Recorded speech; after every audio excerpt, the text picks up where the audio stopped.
Hello বন্ধুরা, আসসালামু আলাইকুম। আপনারা কেমন আছেন? আশা করি সকলে আপনারা আল্লাহর রহমতে ভালো আছেন। তো বন্ধুরা, আজকে আমি খুবই গুরুত্বপূর্ণ একটি ভিডিও নিয়ে আপনাদের মাঝে হাজির হয়েছি। তো বন্ধুরা, এই ভিডিওটি বন্ধুরা যদি আপনারা দেখতে থাকেন তো বন্ধুরা সে অবশ্যই আপনারা 100% কার্যকরী উপকার পাবেন। তো বন্ধুরা, কারণ হচ্ছে এই গ্যাসটি যারা ব্যবহার করেছে তারাই কিন্তু উপকার পেয়েছে। তো বন্ধুরা, আপনারাও উপকার পাবেন। তার কারণ হচ্ছে বন্ধুরা, এটি মূল্যবান একটি উপকারী একটি গাছ। তো বন্ধুরা, আসুন এই গাছটির পরিচয় সম্পর্কে আপনাদের মাঝে আলোচনা করে দিই। তার কারণ হচ্ছে বন্ধুরা, এই গাছটি কিন্তু বনতুলসী। তো বন্ধুরা, এই গাছটি দিয়ে কিন্তু বন্ধুরা অনেক মানুষ উপকার পেয়েছে, আপনারা উপকার পাবেন।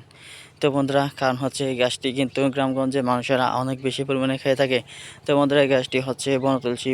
বনতুলসী দিয়ে কী উপকার হয়? তো বন্ধুরা, যারা দীর্ঘ সময় ধরে ঠান্ডা জ্বরে ভুগে আছেন, তো বন্ধুরা ঠান্ডা জ্বর থেকে মুক্তি পেতে চাইলে বন্ধুরা অবশ্যই এই গাছটি যদি মাত্র 7 দিন ব্যবহার করতে পারেন, তাহলে বন্ধুরা অবশ্যই মাত্র 7 দিন ব্যবহার করার ফলে আপনারা ঠান্ডা ও জ্বর থেকে মুক্তি পাবেন খুব সহজেই। তো বন্ধুরা, ঠান্ডা ও জ্বর থেকে রেহাই ও মুক্তি পাওয়ার জন্য এই গাছটিকে কীভাবে ঘরোয়া উপায়ে চিকিৎসা নেবেন এখন আমি বিস্তারিত আলোচনা করব। তো বন্ধুরা, আপনারা মনোযোগ দিয়ে শুনতে থাকেন। তো বন্ধুরা, মাত্র 7 দিনে ঠান্ডা ও জ্বর থেকে মুক্তি পেতে চাইলে বন্ধুরা আপনারা যে পাতাগুলো দেখতে পাচ্ছেন, এই পাতাগুলো বন্ধুরা একটি পাত্রে, পরিষ্কার পাত্রে, তারপর বন্ধুরা নিজেরা হাত দিয়ে ডলে রস করে নিতে হবে। রস করে নেওয়া শেষ হলে বন্ধুরা সেই রসের সাথে আপনারা কী করবেন, হালকা মধু মিশিয়ে নেবেন। তারপর মধু মিশানো শেষ হলে বন্ধুরা আপনারা হালকা গরম করে নেবেন। বন্ধুরা, কী নেমে খাবেন, নিয়মটি হচ্ছে বিসমিল্লাহ পাঠ, 7 বার বিসমিল্লাহ পাঠ করে তারপর বন্ধুরা আপনারা সকালবেলা খালি পেটে খেয়ে নেবেন। তো বন্ধুরা, সকালবেলা একবার খালি পেটে খাবেন এবং কি বন্ধুরা রাত্রিকালে একবার খালি পেটে